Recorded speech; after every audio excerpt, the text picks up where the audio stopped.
Warangal arts and science కాలేజీలో జరుగుతున్న ప్రజాపాలన విజయోత్సవ కార్యక్రమంలో రేవంత్ రెడ్డి సభకి ఇక్కడైతే మహిళలు పెద్ద ఎత్తున తరలి వచ్చారు. ఇక్కడికి మహిళలే కాదు చాలా మంది పురుషులు కూడా రావడం జరుగుతుంది. జిల్లా నుంచే కాదు ఇతర జిల్లాల నుంచి కూడా పెద్ద ఎత్తున మహిళలు ఇక్కడికి రావడం జరిగింది. మనం చూసుకోవచ్చు ఇప్పటికే మామునూరు ఎయిర్పోర్ట్ కానివ్వండి, నయీంనగర్ బ్రిడ్జి కానివ్వండి, అలానే రింగ్ రోడ్ కానివ్వండి, ఇలా ఎన్నో కార్యక్రమాలని ఇప్పటికే శరవేగంగా జరుగుతున్నప్పటికీ కూడా ఇప్పుడిప్పుడే అడుగులు పడుతున్నటువంటి మామునూరు ఎయిర్పోర్ట్ కానివ్వండి, ఇలాంటి ఎన్నో ప్రజల ముందున్నాయి. అలానే ఇంకేమన్నా వరాల జల్లు గులిపించే అవకాశం ఉందా వరంగల్కి అని చెప్పేసి పెద్ద ఎత్తున అందరూ ఇక్కడే తరలి రావడం జరుగుతుంది. ఇక్కడ మనం చూసుకుంటే మహిళలు ప్రతి ఒక్కరు కూడా జెండాలను పట్టుకొని అలానే వాళ్ళు ఒక యూనిట్గా ఒక్కొక్కరు ఒక్కొక్క కలర్ డ్రెస్ శారీస్ వేసుకొని వీళ్ళు ఇక్కడ రావడం జరుగుతుంది. ఎక్కడి నుంచి వస్తున్నావమ్మా?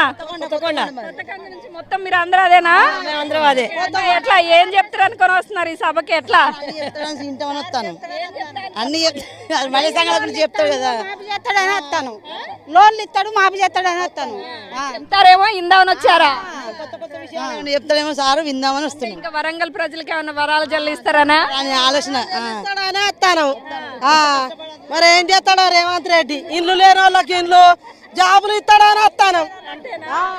ఇంకేమి ఇస్తారో అన్నట్టుగా మనం చెప్పినట్టుగానే ఇక్కడ వరంగల్ వాళ్ళకి ఏమి ఇద్దారా ఏం చెప్తారా అని చెప్పేసి చాలా ఆసక్తిగా అందరూ కూడా రావడం జరుగుతుంది. చూడొచ్చు ఇక్కడ నుంచే కాదు ఉమ్మడి వరంగల్ జిల్లా నుంచే కాదు ఇతర జిల్లాల నుంచి కూడా చాలా మంది ఇక్కడ రావడం జరిగింది. ఇక్కడ ప్రతి ఒక్కరు కూడా మహిళలే కాదు కాంగ్రెస్ కార్యకర్తలు అందరూ కూడా ఇక్కడికి రావడం జరుగుతుంది. మనం చూసుకోవచ్చు పెద్ద ఎత్తున వీళ్ళు అందరూ కూడా రావడం జరుగుతుంది. ఎక్కడి నుంచి వస్తున్నారండి మీరు? వంగపాడు నుండి, second division Vangapadu, Vangapadu Wardhannapet MLA Nagaraju అన్న నేతృత్వంలో వస్తున్నాం. ఎట్లా అనిపిస్తుంది ఇక్కడ విజయోత్సవ ఇదంతా ప్రజాపాలన ఇదంతా? సంతోషం, ఒక పండుగ వాతావరణం. మొట్టమొదటిసారిగా రైతులకు రుణమాఫీ, ఫ్రీ ఉచిత గ్యాస్, విద్యాజ్యోతి, గృహజ్యోతి ఇలాంటివన్నీ కూడా ఇంప్లిమెంటేషన్ చేస్తుంటే చాలా హ్యాపీగా అనిపిస్తుంది. మీరందరూ ఒకటే నియోజకవర్గం నుంచేనా? మీరు ఎక్కడ? మీ పేరు? నా పేరు మార్త రవీందర్, నేను వంగపాడు ఎక్స్ఎంపీటీసీ. ఎట్లుంది ఇప్పుడు ఇక్కడ జరుగుతున్నటువంటి సభ? ఏమనుకుంటున్నారు? ఇంకా వరంగల్కి ఏమన్నా చెప్తారా? ఇంకా వరాలు ఇస్తారు అనుకుంటున్నారా? వరంగల్కు మంచి రోజులు వచ్చినాయి అనుకుంటాను. ఎయిర్పోర్ట్ వస్తుంది అన్నీ, ఇప్పుడైతే కాంగ్రెస్ గవర్నమెంట్ వచ్చి అన్ని శుభ పరిణామాలు అయితే వస్తున్నాయి. గతంలో ఏ అభివృద్ధి జరగలేదంటారా వరంగల్లో? గతంలోకి పోల్చుకుంటే ఇప్పుడు 100 రెట్లు ఎక్కువ. భూదందాలు ఎక్కువ ఉన్నాయి, అప్పుడు సెటిల్మెంట్స్ ఎక్కువ ఉన్నాయి. ఇప్పుడు ఎవరి పని వాళ్ళు పోతున్నారు హ్యాపీగా, ఎవరినొవరు చూసుకోవడం లేదు. ఇంతకుముందు ల్యాండ్ సెటిల్మెంటు, భూ సెటిల్మెంటు, పోలీస్ స్టేషన్ల రికమెండేషన్, ఇప్పుడు ఎవరి పనిలో వాళ్ళు వెళ్తున్నారు. మేము ఒక సామాన్య కార్యకర్తలా వస్తున్నాం. మీరందరూ ఒక దగ్గర నుంచే వచ్చారు. రౌడీజం అనేది పోయింది, మొత్తమే రౌడీజం అనేది పోయింది. కాంగ్రెస్ గవర్నమెంట్ వచ్చింది. ఎవరి స్వేచ్ఛ వారికి పూర్తి హక్కును ఉన్నాయి. మీ పేరు? వంశీ. ఎక్కడి నుంచి వచ్చారు మీరు? మంగపాడు గ్రామం. ఎట్లా అనిపిస్తుంది ఇక్కడ ఇంతమంది క్రౌడ్? అసలు మీరు అందరూ అసలు ఏమనుకొని వచ్చారు? ఇంకేమైనా చెప్తా అనుకుంటున్నారా సీఎం గారు ఇక్కడ ఏమన్నా? ఇలాంటి వరంగల్లో పెట్టడం ఇదే మొదటి సభ. ఈ సభ విజయోత్సవాలు ఘనంగా జరగాలని మనం అంత అంటే విజయం చేయాలని మీరు అందరూ సక్సెస్ఫుల్ చేయాలని వచ్చారా? అవును మేడం, సక్సెస్ఫుల్ చేయడానికి చూస్తున్నారు కదా వీళ్ళందరూ కూడా ఇక్కడ జరుగుతున్నటువంటి ఈ పాలన విజయోత్సవ ర్యాలీ ఈ సభ కానివ్వండి ఇదంతా కూడా సక్సెస్ చేయడానికి అందరూ రావడం జరిగింది. చెప్పండి మీరు ఎక్కడి నుంచి వచ్చారు? మాది గీసుకొండ మండలం కొమ్మాల. మీరందరూ కార్యకర్తల అభిమానులే? ఎట్లా అంటే మేము పార్టీ కార్యకర్తలమే. ఎట్లా అనిపిస్తుందండి ఈరోజు ఇక్కడ ఈ సభ జరగడం? అనిపిస్తున్నది, ఎందుకంటే గతంలో కాంగ్రెస్ పార్టీ అధికారంలోకి రాకముందుకు ఏదైతే హామీలు ఇచ్చిందో ప్రధానంగా రైతులకు రుణమాఫీ అని చెప్పి దేశంలోనే 31,000 కోట్ల రూపాయలతో చేసిండ్రు. అంటే ఈ దేశంలోనే మొట్టమొదటిది. ఎక్కడనైనా ఏ రాష్ట్రంలో 50,000 కూడా రుణమాఫీ చేయని పరిస్థితి. గతంలో కేసీఆర్ 1,00,000 రూపాయలు అని చెప్పి ఒప్పుకొని కూడా 4 ఏళ్లలో చేయలేకపోయాడు. కానీ ఒకే దఫాల 2 లక్షల రుణమాఫీ అని చెప్పి ఒకటేసారి 18,000 కోట్లను రిలీజ్ చేసినటువంటి ప్రభుత్వం. అదేవిధంగా ఉచిత గ్యాస్ అని 500కే గ్యాస్ అని చెప్పి మహిళలకు ఇస్తున్నాడు. అదేవిధంగా 200 యూనిట్ల వరకు పేదవాళ్ళకు బీద మహిళలందరికీ కూడా ఇలా ఉచిత కరెంటు కూడా ఇస్తున్నాడు.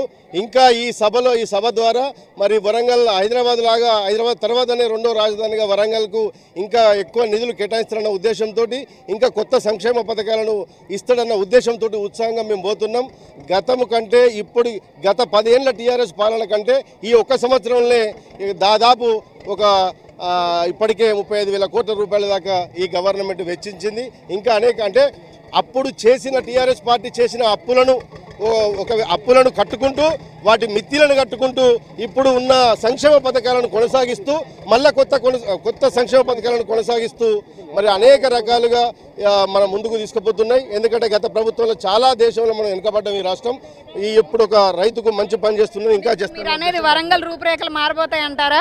మా ఉద్దేశం హైదరాబాద్ తర్వాత రెండో రాజధానిగా ఇవాళ చూస్తున్నాం. టెక్స్టైల్ పార్కులో గత కొన్ని ఏళ్ల బట్టి అక్కడ బాధితులు భూములు ఇచ్చిన బాధితులకు ఏడుస్తూ ఉంటే నిన్ననే వాళ్ళందరికీ ఇండ్లు మంజూరు చేసినటువంటి సందర్భాన్ని కూడా చూసినాం. రెండో రాజధానిగా ఇవాళ ఇంకా డెవలప్మెంట్ పనులకు కొన్ని ఇలా పత్రికల్లో చూసినాం. చాలా నిధులను ఇవాళ కూడా చాలా కురిపిస్తాడు వరాలను. దీనికి ఇంకా వరాలను కురిపిస్తున్న ఒక సంతోషంతో ఇంకా ఏం చేయబోతుండనేది చెప్తున్న సంతోషంతో మేము సభకు వస్తున్నాం. రేవంత్ రెడ్డి నాయకత్వం, రేవంత్ రెడ్డి నాయకత్వం. మీ పేరు? మేడం నా పేరు. ఎక్కడి నుంచి వచ్చారు? మేము మహబూబాద్ జిల్లా నెల్కూరు మండలం నుంచి వచ్చిన మేడం. నేను ఐకేపీ మహిళా సంఘాలలో పనిచేస్తాను మేడం, విఓఏగా. మేము గత వైఎస్ రాజశేఖర రెడ్డి హయాం నుంచి పనిచేస్తాను. అప్పుడు మహిళలకు అభయహస్తం అనే స్కీమ్ పెట్టిండు. ఆ స్కీమును మన గత ప్రభుత్వం పరిపాలించినటువంటి కేసీఆర్ ప్రభుత్వం ఆ స్కీమును రద్దు చేసి వాళ్ళు కట్టిన వాటాదానం కూడా వాళ్ళకు తిరిగి ఇవ్వలేదు. ఎందుకంటే ఇవాళ మహిళా శక్తి సందర్భంగా మహిళలందరికీ 5 లక్షల రూపాయల ఇన్సూరెన్స్ కోరుకుంటున్నాము. ఈ పథకాన్ని కూడా మన రేవంత్ రెడ్డి గారు సంక్షేమంలో జరుగుద్దని నేను అనుకుంటున్నా. అదేవిధంగా కాంగ్రెస్ గవర్నమెంటు బీసీ గుణగణన చేపట్టింది. ఇది ప్రపంచానికి ఆదర్శంగా నిలుస్తుందని మేము భావిస్తున్నాం.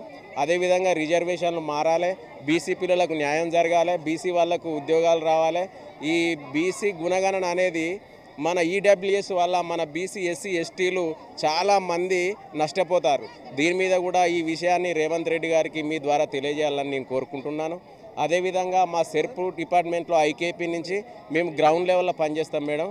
మేము గత 15 సంవత్సరాల నుంచి పనిచేస్తున్నాం. కేవలం మాకు 5,000 రూపాయలు ఇస్తారు.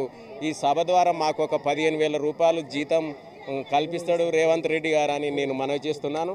అదేవిధంగా గరీబ్ ఆ రోజు ఇందిరమ్మ పరిపాలనలో గరీబ్ హఠావో అనే వినాదాన్ని తీసుకొని ప్రతి ఒక్క గరీబు వాళ్ళు లేకుండా ప్రతి ఒక్కరికి ఉండడానికి ఇల్లు, కట్టడానికి బట్ట, వాళ్ళు మంచిగా బ్రతకాలని ఈ పాలనలో జరుగుద్దని నేను భావించుకుంటున్నా మేడం. Thank you madam. మీరు ఎక్కడి నుంచి వచ్చారమ్మా? కొత్తపల్లి. ఎట్లా అనిపిస్తుంది ఇక్కడ ఏర్పాట్లు కానివ్వండి, అంతా ఓకేనా? ఎలా ఉంది? చాలా బాగుంది, సంతోషంగా కనిపిస్తుంది. నేను ఒక గ్రామ అధ్యక్షులను పార్టీ తరఫున.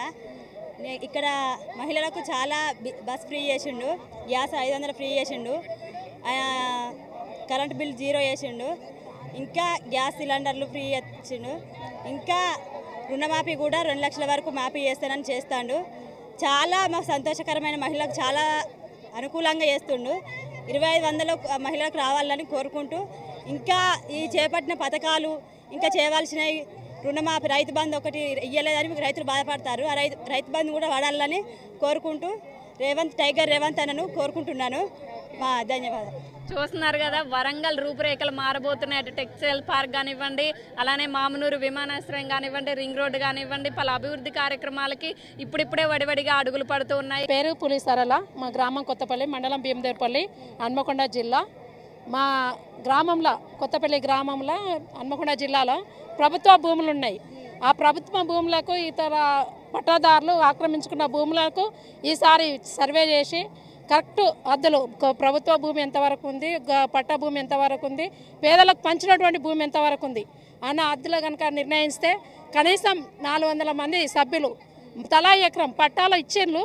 కాకపోతే కొంత పెత్తందారుల దగ్గర భూములు ఉన్నాయి కాబట్టి ఆ భూములు బయటకు వచ్చేది ఉంటే 400 మందికి తలా ఎకరం చొప్పున ఆ పట్టా ప్రకారంగా అందరికీ అద్దెలు నిర్ణయించాలని కోరుకుంటున్నాను. మరి మీ నియోజకవర్గ ఎమ్మెల్యేకి చెప్పారా ఈ మాట? మీరు వాళ్ళ దృష్టికి తీసుకెళ్లారా? తీసుకెళ్ళాం మేడం. అది మా పొన్నం ప్రభాకర్ సార్ గడికి చెప్పినాం. ఈ మాట చెప్పితే రేపో ఎల్లుండ మీకు సర్వే స్టార్ట్ అయిద్దని చెప్పారు. కానీ పూర్తి బాధ్యతతోని, ఎందుకంటే గత 20 సంవత్సరాల నుండి ఆ భూమి మీద మేము పోరాటం చేశాము. ఆ భూమి మీద పోరాటం చేసినప్పుడు పెత్తందారులు ఎగ్గరినటువంటి భూములకు అద్దులు పాతనీయలేదు. ఆ పాతనీయనందుకు ఈసారి మాత్రం ఖచ్చితంగా భూములకు అద్దులంటూ పాతాలి. పాతి తలా ఎకరం పట్టా పాస్బుక్లు కొందరికి వచ్చినాయి, కొందరికి రాలేదు. వచ్చే వాళ్ళకు కూడా రావాలని కోరుకుంటున్నాను. వచ్చి వాళ్ళకి చెప్దామని అనుకొని వచ్చారు, ఎవరన్నా ఉంటే చెప్దామని. కానీ ఈ మాట కనుక ఖచ్చితంగా మీడియాతో పోతుంది నాకు ఖచ్చితంగా మీకు కానీ డైరెక్ట్ కలవలేకపోతాం కావచ్చు కానీ ఇక్కడికి వస్తే మాత్రం ఇక్కడ మీడియా ద్వారా సార్కి ఖచ్చితంగా వెళ్తుందని నా ఆశ.